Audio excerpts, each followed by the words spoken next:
Look, I know one of the biggest bonuses of a podcast is being able to skip through things you don't want to hear about, but I would encourage you just to sit tight for just a second, because as the war in Ukraine enters month 3, it's hard to believe it's been that long, and you watch all the stories of families being displaced and lives being shattered, and you think, man, that's really sad. I wish there was something I could do about it. Here's the cool thing. You and me and all the potties could get together and actually maybe make a difference by helping families in Ukraine who have been displaced by all this violence. There's nearly 11 million people that have been forced out of their homes. And imagine that. You can't take everything with you. You've got to just pick and choose the few things you can carry as you try to get your family to safety. They say desperate times calls for desperate measures. Well, these are desperate times. That's why the Wally Show is partnering with Food for the Poor and 3,500 pastors in Ukraine and surrounding countries to help feed these people. And here's what's really cool. You can provide a meal for 25 cents, a quarter what we plug into a gumball machine. You could actually feed a child a meal. So now do some math with me. Your gift of $1 would actually feed a family of 4. Your gift of $10 sends 40 meals. Your gift of $25 will feed 100 people who desperately need it. So while this is a really sad story on the world stage, it is really cool to see the difference that a few motivated potties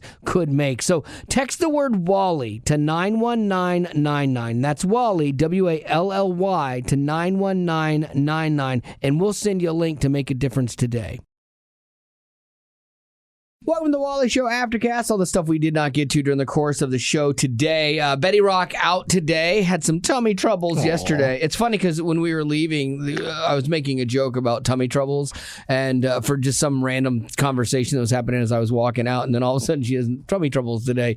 And so she is not here, which I think she's going to be happy for when we get to some of the Aftercast. And one of the calls that came in during the show today, because she doesn't like conflict. And so she definitely would not enjoy this, and so she is good at seeing every point of view in a way. But even this one, I think, was handled well on all accounts. Yeah, it was tough. It was somebody disagreeing with me about my stance, talking about, if you've listened to the Aftercast or the regular podcast, talking about Disney not forcing gay characters into the new Pinocchios. On the surface, it doesn't seem like that. And I'm like, good for you. That's a great thing. Like, we should support that because they are trying to do this in other places. And I don't think that that's right. I just don't. And so you can be mad at me all you want, but I don't think that that's right. And so this guy called when we were talking about it on the show, and he called, and he was upset with me, and it was kind of short, but he wasn't like crazy angry, and so and I really wanted to have a conversation to understand where he was coming from more, but we really didn't get there. He's like, well, I got to go to work and stuff, and I was kind of bummed, but this is just a little snippet of it. Hi there. I was just listening this morning. I'm pretty disappointed in all the anti-gay stuff that is being talked about. You keep talking about Disney and promoting some sort of agenda and lifestyle. The experience that gay Christian listeners on your station are experiencing is not one of inclusion, not one of love. It's antithetical to the gospel. Here's the problem with this, because the most unloving thing you can do for someone is not tell them the truth. The most loving thing you can do for someone is tell them the truth. But here's where you have a big split. You have a big dichotomy of, and this was part of his point. I said, I feel bad for people that struggle with homosexuality. And he's like, sir, I do not struggle. Like, I said, okay. So some people do. There is a conflict because the Bible talks about different sins, and it lists that as one of them. But it also lists a bunch that I have. So I'm not elevating one sin over the other. I think that's where we've done a really bad job inside of faith circles of elevating someone else's sin to make it worse than ours so that we somehow look better to God. Like, that's not all what I'm talking about. But what I'm saying is there is truth, and people don't want to hear truth because they just want to be told that what they think, what they feel, how they choose to live is okay. And you could draw that out to, if you extrapolate that out to its furthest point, then nothing is off limits. Mm-hmm. There are boundaries. There are law. Like, you can't just go murder somebody because you feel like it. It's wrong, and you can't just go do everything you want to do because you feel like it. I can't just say I identify as a basketball player and go be a pro NBA player. There are certain things that you can and cannot do. And by not telling people the truth in that, it's I think that's worse. Now, when you do this, you run the risk of being labeled as non-inclusive, labeled as a bigot, and things like that. And I tried to be very kind in my disagreement with him and own my own stuff. Like, look, man, there's things that God looks at me and goes, I am not happy with you at all, you know? And I can either just, like, say, for example, I'm cheating on my wife, okay? Now you say, well, that's a choice you made. I didn't have a choice to be gay. That we can debate that. There's all these other sub-debates in all of this. That's a breakdown. But just, let's look at just not the... that issue, but like, okay, let's look at what God calls sin. And God calls homosexuality a sin, and he calls adultery a sin. If I am in a relationship outside of my marriage, then I'm not going to be right with God, because I can be a Christian still. I 100% can. And his point was like, you can be Christian and gay. I'm not even disputing that. But there is a thing that I think will keep you from being deeper in your faith if you have things in between you and God, those things that you struggle with or wrestle with. And I know this from experience in my own life. I have things that keep me from being as close to God as I would like to be, but I allow them to do that because of my own, like choices, and stuff. And again, I know choice is an issue. But I think that this is a big problem, and when we try to bridge these gaps is the minute you have a differing opinion from the LGBT community, you instantly are a bigot, and they don't want to hear your side of why you feel like you feel. You're just wrong. Well, and they just don't think that it's okay that we do think this way, even though we don't come at it from a hateful place. And there are people who do come at it from a hateful place, and they are a terrible representation of Christ's love in that sense. But in our world, and I think a lot of us here in this building, we do try to approach everything with a loving heart. Sure. But they're not willing to say, oh, you can love me but disagree with me. You have to agree with me. I have to accept you. Yeah. But the reality is I don't have to. I have to be kind. It's just like the Bible says you're going to be angry, but don't sin in your anger. Yeah. It's the same thing. I can accept and love you for who you are, but it doesn't mean that I have to agree with your lifestyle, your choice, the way that you're wired, like all of that stuff. And I also don't have to accept it from places that I want to do business with either. Just like if you, this is the crazy thing. Like somebody was arguing this point with me the other day about the bakers years ago that didn't want to do a cake for a gay wedding. And that baker, that started a whole firestorm. But like somebody who is gay says, okay, I don't want to do business with you because you are a hateful bigot. Well, you just made that choice because of somebody else's choice. Why then is somebody who's not in the LGBT community not allowed to say, well, I don't want to do business with you, or I don't want to watch entertainment that highlights something that I don't agree with? It's okay. It's okay. It's all in how you handle it. It's if you choose to be nasty, negative, condemning, that's one thing. That's not my job. God didn't tell me to condemn sin. God didn't tell me to condemn people. God told me to love people and love him. And so in doing that, sometimes hard conversations are the most loving thing you can do for somebody that doesn't just accept what they got going on. If my daughter is doing something that's wrong, I need to, as her father, tell her, hey, this isn't good for you. It's not healthy for you. And I'm not going to sugarcoat it. I'm going to be honest with you. And so from a believer standpoint, whether you like or don't like what the Bible says, that's the bigger issue. It's like if somebody is telling you truth that's in the Bible, then that's an issue. If you don't want to hear that, then that's between you and God. And you need to figure out where you land on that and how you can justify what you do, don't do, whether it's homosexuality, whether it's anything else, how you reconcile the thing that is in the Bible as something we're not supposed to do, and it's tough. And I tried to tell the guy, I feel for people that struggle with this, and he wasn't having that either. I don't struggle in his mind, and that's fine too in my brain. Where somebody who doesn't think that is a quote unquote struggle, that's just the place that they've arrived at. But there are tons of people out there who have faith and do struggle with whatever sin they have, even though they know that it's wrong, and they just have to keep quiet about it or struggle through it and just work through it. See, I go back to the story of the woman who was caught in adultery. And the thing is, like, when Jesus, tells everybody, he who was without sin cast the first stone, everybody drops their rocks and walks away. So, like, they all had their opinion. But when it came down to the actual part of judging somebody, that's where he did it. Mm-hmm. And he said, go and sin no more, and he's not judging her. Like, he made that call, okay?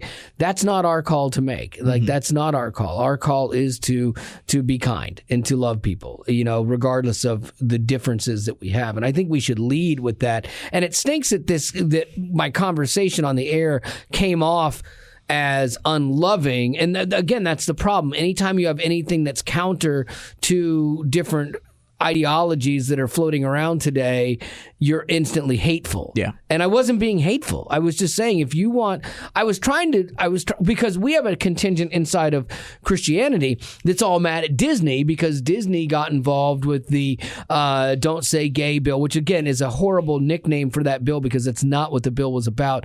But that's what it's become in the media.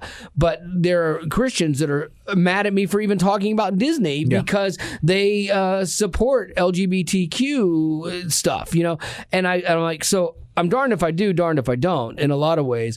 But like, my daughter works at Disney. My wife worked at Disney. I worked at Disney. We are a Disney family. I'm going on a Disney cruise. Do I like everything that this non-Christian company that I would hope would hold up better family values does? Absolutely not. So my point was, to the people that want to throw everything out and just hate on them, which isn't the best way to handle things either, was, hey, here's the thing that maybe they're going to do right. And if they do this and it aligns with your views and your values, then celebrate that. You don't have to boycott everything, but invest in the things that they do well according to your beliefs. And that stuff, if it's successful financially, that's what will become the narrative for them, because they're a publicly held company that the bottom line is everything to them. And so if they see family entertainment that isn't forcing an agenda and a narrative or a lifestyle into something, and they see that works, they're going to replicate that more. They're not going to, keep doing the other. Now they'll have other parts and projects and things like this that do that. But if those don't do well, then they're going to become less and less, and maybe even go by the wayside. And you don't have to make a picket sign. Like, that's how you do it. No, and it all comes back to, like, I can be a Christian who disagrees with some things that Disney pushes out, Absolutely. But I can also enjoy a good Disney movie because they're really entertaining. Whereas you can also be somebody who is, like, strongly part of a, liberal group that is pushing, all this inclusion and all this, and you can still go enjoy a Chick-fil-A sandwich. Yeah, exactly. I am waiting for the day that the Aftercast gets me. Gets you in trouble? Yeah, I am waiting for that day. Not today. Yeah, it's weird because there are enough people that listen to and get the Aftercast. And I was trying to tell this to this guy. I'm like, this is why we have these conversations here, because they're longer form and they can be discussed more than a minute and a half on the radio. And so I am waiting for the day, though, that it becomes you said the wrong thing on the Aftercast, and we got complaints. But if I'm towing, like, what I believe is the spiritual line, then I'll be like, well, we'll shut it down then. Like, I'm not going to not speak truth or not have an opinion about things that I feel should be discussed. I'll shut it down at that point, because this is like the last place inside of Christian radio that we can actually have, like, super honest conversation. Well, and he was critical. It seemed like he was just critical too, that we were using a platform. Sure. That we have to have that discussion. And you did a really good job of saying, hey, like, I obviously know that Disney does this, and I just want to, pander to that part of our audience. But yeah, it's just people we're not necessarily here to be just sugarcoat everything. Well, I think that for me, I think the thing that bothers me the most about the conversation with this gentleman is that he still walked away bent. Yeah. And I'm not mad in the least, and I kind of understand where he's coming from, but, like, I really wish that it had been able to end with all right, look, we do disagree. I love you, man, and it's cool. I'm going to keep listening, and I'm going to keep doing this job, and everything's cool, even though we disagree on this. And we did not get to that point. And I hate that he's walking away, because as much as I'm like, oh, I don't care what people think, I do. I genuinely do. And my intention is never to purposely offend. Sometimes I am offensive accidentally. Sometimes humorously, and other times with more serious things. But that's never what I'm going for anymore. Now, back in the day in mainstream radio, that was what I did every day. And I was trying to be offensive and shocking and stuff. And here it just kind of happens, unfortunately.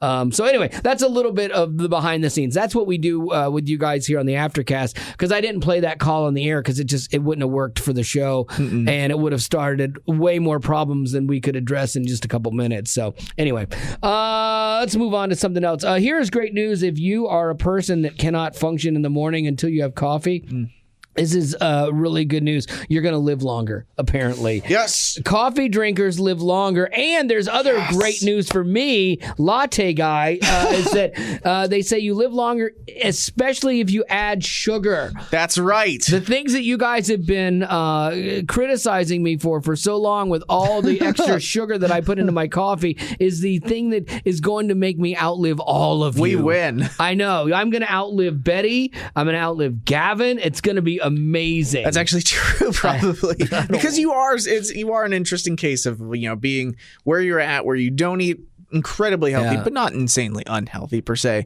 But you just you're not the picture of health. No, but you're perfectly fine. How I don't have diabetes right now is amazing. Like, I don't understand that at all. Now, I do have high blood pressure, which was a weird thing that kind of came out of rearing nowhere. its ugly head. That came out of nowhere too. Like, I went years without having it, and then all of a sudden, boom. It was horrifying. It was after the cruise and like 16 pieces of bacon every day, I think. Now it makes sense. Yeah, now I'm seeing the causation. But they've said that basically they did this study with 170,000 people over like 7 years. It's a lot of people. And so the people that drank like 1.5 to 3 cups of coffee a day of regular coffee had 21% less. They were 21% less likely to die than those who didn't.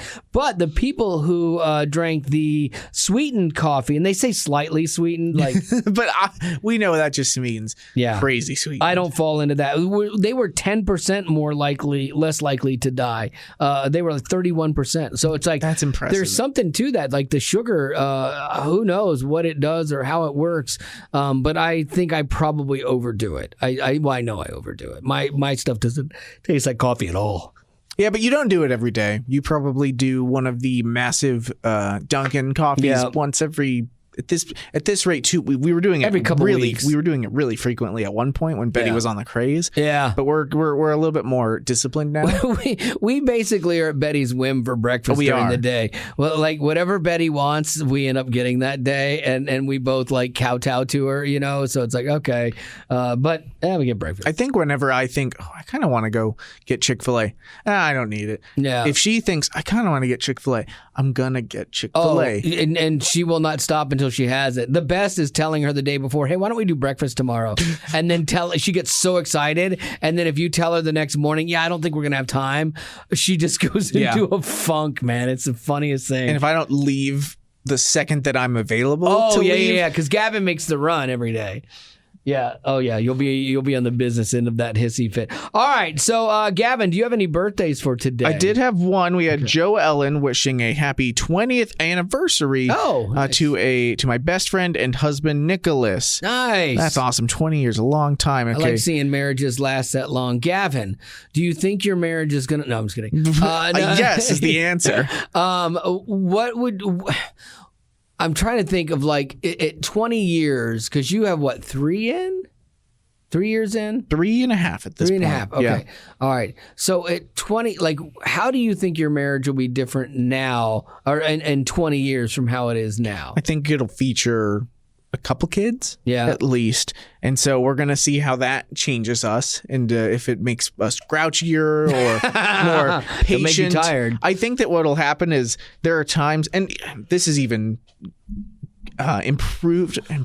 changed over the last few years, like the patience that we have with each other. Sure. I think we'll have an insane amount of patience for each other. Oh, in that 20 it years. gets better? Oh, yeah. okay. Well, just in the sense that, like, if I have to be patient with a kid, then being patient with Haley would probably be pretty easy. You make it sound like that's not it's a great thought. likely. No, it's a great thought. No, because what happens is your kids wear you out, and you find that you chip at your spouse more that you shouldn't. You shouldn't, but the stress and the pressure. I found that when there were certain times, like my wife and I would get chippier with each other. And then like when she moved out, it's like, oh, good, we get to just be us again, and this is great. But then now that she's been gone a while, and now I'm getting older, and now I get frustrated with so many things. And I'm trying to learn to laugh through things and be patient again. And I'm trying to really learn, we talked about this on the show the other day about part of the privilege of loving you, the poly rule that I created.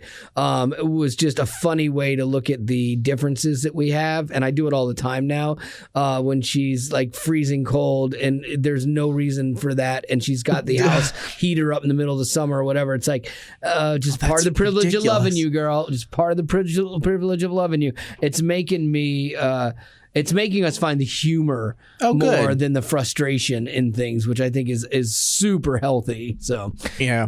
All right, what's that birthday question? You got one for me? She said, during your career in radio, have you ever had friends, family, or coworkers call in for a segment that had flopped and no one else was calling? Basically, have you used somebody to be the makeshift version to make your show sound better? That used to happen a lot in radio. If you were doing something on the air and it wasn't working, you'd have a producer go to the next room and call and stuff like that. I never did that. It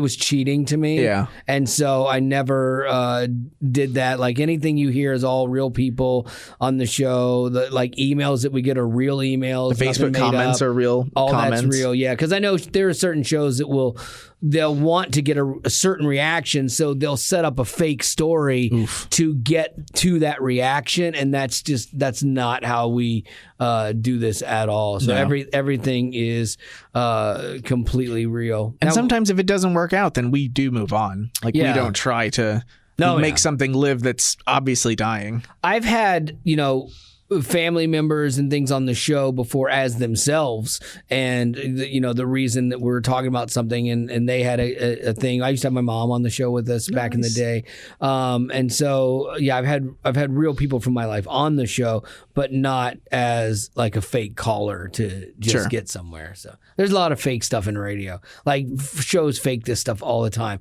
If you listen to a radio show other than like you won't hear this on a Christian radio station, but maybe you flop back and forth between pop stations. There's a huge historic bit called War of the Roses, and almost everybody calls it War of the Roses, which is crazy. And so all these morning shows do this bit. Well, what they do is like they call somebody up, they have a guy call in and say, okay, well, we're going to give roses to you to send to your girlfriend or your wife. Who is that? And then he tells them who it is, but it's actually like a girlfriend and he's married. And so then they call the wife to tell her, and the people that they're calling are all actors. Like they all are paid to do this bit. And so if you ever hear anybody doing War of the Roses and you think, wow, I can't believe they found this person and it's shocking and it's scandalous, it's all fake. So it's kind of weak. Whereas we love like the people that do call in. Like I feel like our audience, whether they're like never called in or have called in a bunch of times, like they're very good at their stories. And like people have lived really fun lives and have really cool and sometimes powerful stories to share with us. Well, the reality is always better than the fake. I mean, that's the thing. There are certain things that people tell you that you're like, I could not write that. Like there are some stories you're like, holy moly. Oh, yeah. And they're great, especially like God stuff too. Like if God is showing up in people's lives, you're like, wow, that's amazing.